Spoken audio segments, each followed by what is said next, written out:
سلامونه دوستانو، د لقمان حکیم صاحب نصیحت خپل زوی ته. ډیر په زړه پورې معلومات دي دوستانو. دا ویډیو تر پایه وګورئ او زموږ چینل هم سبسکرایب کړئ.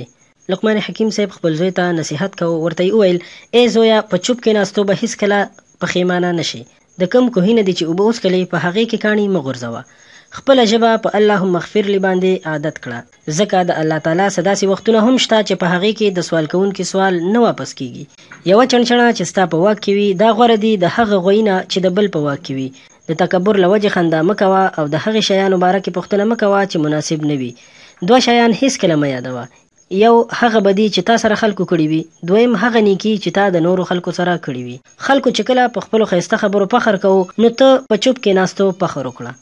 عمل نه قوي کیږي مګر په یقین سره، او د چا چې یقین کمزوری وي، عمل یې هم کمزوری کیږي. دومره مه خوږېږه چې خلک دې لوړ تیر کړي، او دومره مه ترخېږه چې خلک درنه نفرت وکړي. چې کله موړ یې، نو د مړښ له پاسه نور خوراک مه کوه. دغه خوراک چې ته سپي ته واچوې غوره دی. خپل تجارت تقوا وګرځوه، نو بغیر د سامان نه به درته ګټه راځي. د قرض نه ځان وساته، ځکه قرض د ورځې ذلت دی او د شپې وهم او غم دی. حکمت مسکینان د باچاهانو ځای ته رسوي، او حکمت د مخلوقاتو سره نرمي کول دي. د هر درون بوج نه بد ګاونډي دروند دی، او د هر تریخوالي نه فقر او غریبي ترخه ده. که د چا سره دوستي او ورورولي کول غواړې، نو اول یې غوسه کړه. که د غوسې په حالت کې در سره انصاف وکړ، نو بیا د دوستۍ لایق دی. کله چې د نورو خلکو کورونو ته ورشې، نو د نظر حفاظت کوه. او کله چې مجلس کې ناست یې، نو د ژبې حفاظت کوه. او کله چې مونځ کوې، نو د زړه حفاظت کوه. ډیره مننه دوستانو چې ویډیو مو تر پایه وکتله.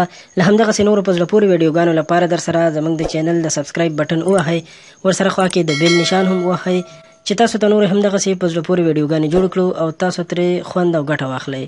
ډیره مننه.